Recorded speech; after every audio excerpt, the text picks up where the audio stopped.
Shalom bagi kita semua. Hari ini kita akan memasuki Kamis Putih. Sebelum kita mendengarkan firman Tuhan dalam ibadah Kamis Putih ini, marilah kita berdoa. Damai sejahtera Allah yang melampaui segala akal, itulah kiranya yang menerangi hati dan pikiranmu untuk mendengarkan firman Tuhan. Amin. Firman Tuhan dalam ibadah Kamis Putih hari ini diambil dari Yohanes 13 ayat 1 sampai ayat yang ke-17. Demikianlah pembacaan firman Tuhan. Yesus membasuh kaki murid-muridnya. Sementara itu, sebelum hari raya Paskah mulai, Yesus telah tahu bahwa saatnya sudah tiba untuk beralih dari dunia ini kepada Bapa. Sama seperti Ia senantiasa mengasihi murid-muridnya, demikianlah sekarang Ia mengasihi mereka sampai kepada kesudahannya. Mereka sedang makan bersama, dan iblis telah membisikkan rencana dalam hati Yudas Iskariot, anak Simon, untuk mengkhianati Dia. Yesus tahu bahwa Bapanya telah menyerahkan segala sesuatu kepadanya, dan bahwa Ia datang dari Allah dan kembali kepada Allah. Lalu bangunlah Yesus dan menanggalkan jubahnya. Ia mengambil sehelai kain lenan dan mengikatkannya pada pinggangnya. Kemudian Ia menuangkan air ke dalam sebuah basi dan mulai membasuh kaki murid-muridnya, lalu menyekanya dengan kain yang terikat pada pinggangnya itu. Maka sampailah Ia kepada Simon Petrus. Kata Petrus kepadanya, "Tuhan, Engkau hendak membasuh kakiku?" Jawab Yesus kepadanya, "Apa yang kuperbuat, engkau tidak tahu sekarang, tetapi engkau akan mengertinya kelak." Kata Petrus kepadanya, "Engkau tidak akan membasuh kakiku sampai selama-lamanya." Jawab Yesus, "Jikalau aku tidak membasuh engkau, engkau tidak mendapat bagian dalam aku." Kata Simon Petrus kepadanya, "Tuhan, jangan hanya kakiku saja, tetapi juga tangan dan kepalaku." Kata Yesus kepadanya, "Barang siapa telah mandi, ia tidak usah membasuh diri lagi, selain membasuh kakinya, karena ia sudah bersih seluruhnya. Juga kamu sudah bersih, hanya tidak semua." Sebab Ia tahu siapa yang akan menyerahkan Dia, karena itu Ia berkata, "Tidak semua kamu bersih." Sesudah Ia membasuh kaki mereka, Ia mengenakan pakaiannya dan kembali ke tempatnya. Lalu Ia berkata kepada mereka, "Mengertikah kamu apa yang telah kuperbuat kepadamu? Kamu menyebut aku guru dan Tuhan, dan katamu itu tepat, sebab memang akulah guru dan Tuhan.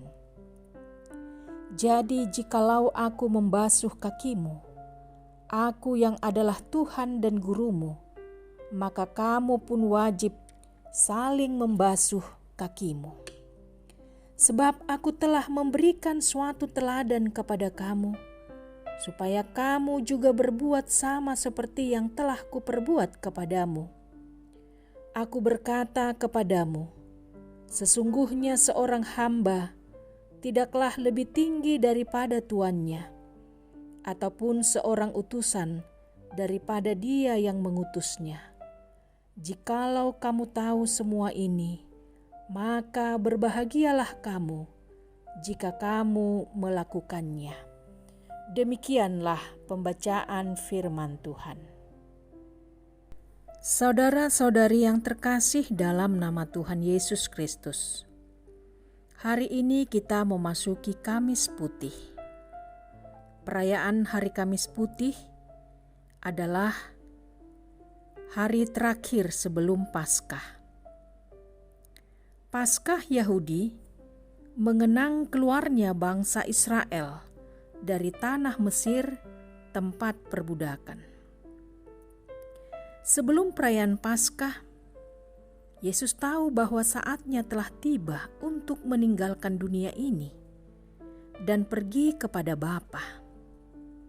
Yohanes menekankan, Yesus sadar bahwa dirinya datang dari Allah dan akan kembali kepada Allah.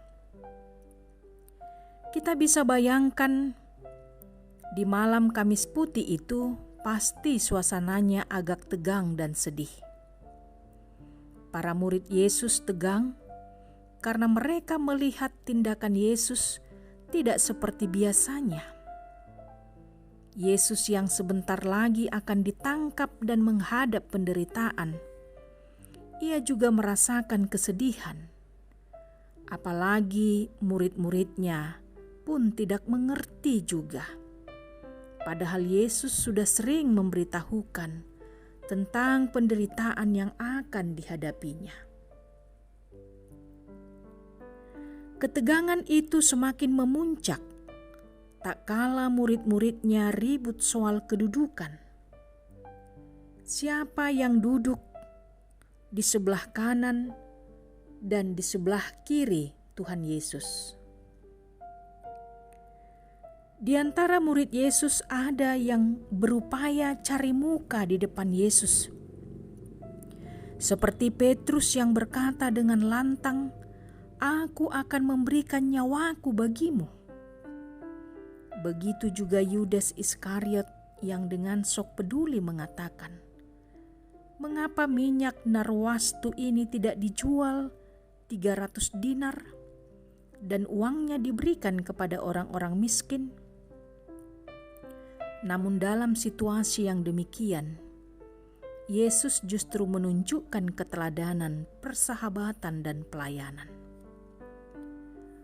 Pergumulan batin Yesus selaku manusia yang sejati, yang mengetahui dengan persis akan kematiannya, tidak menghalanginya untuk melakukan sesuatu yang terbaik. Yesus memilih untuk membasuh kaki para muridnya.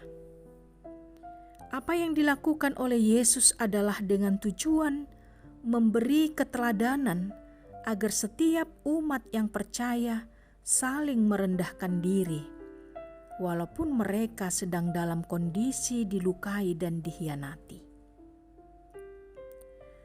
Pembasuhan kaki yang muncul di ayat 1 sampai ayat 11 juga dimaknai sebagai tindakan simbolis dari kematian Yesus yang membasuh manusia dari dosa-dosa. Sedangkan ayat 12 sampai ayat 20 dimaknai sebagai teladan etika berkehidupan untuk saling menerima dan mewujudkan kasih Kristus kepada sesama. William Barclay mengatakan, tidak ada orang yang lebih dekat dengan sesamanya daripada orang yang hidup dekat dengan Allah.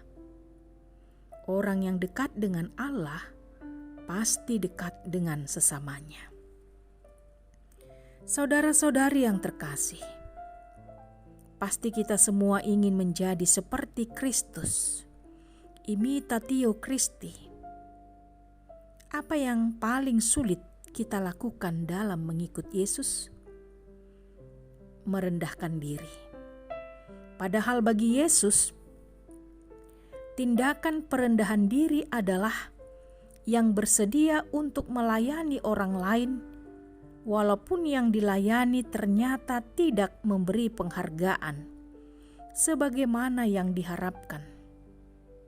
Bagi Yesus, harga diri dan kebesaran seseorang lebih terkait erat pada kemampuannya, bersikap rendah hati di hadapan Tuhan dan sesamanya. Aktualisasi diri terjadi ketika kita mampu melayani dengan sungguh-sungguh tanpa embel-embel ambisi untuk mengejar prestasi atau harga diri. Yesus mengasihi kita sampai akhir. Dia mengampuni kita, mengambil rupa kemanusiaan kita sehingga Dia dapat merasakan penderitaan kita.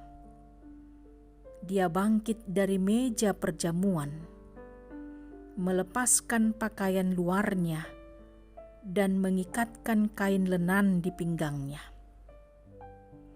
Pakaian luar yang dilepas Tuhan ini adalah simbol kemanusiaannya yang dikenakannya di bumi.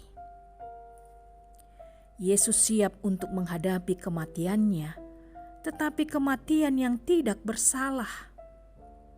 Dia dihukum mati secara tidak adil karena kejahatan yang dilakukan orang lain.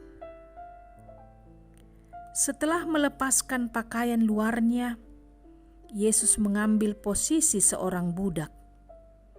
Dia mengikatkan kain lenan di pinggangnya dan melakukan apa yang dilakukan seorang budak untuk tamu tuannya, dengan mencuci kaki para tamu yang lelah.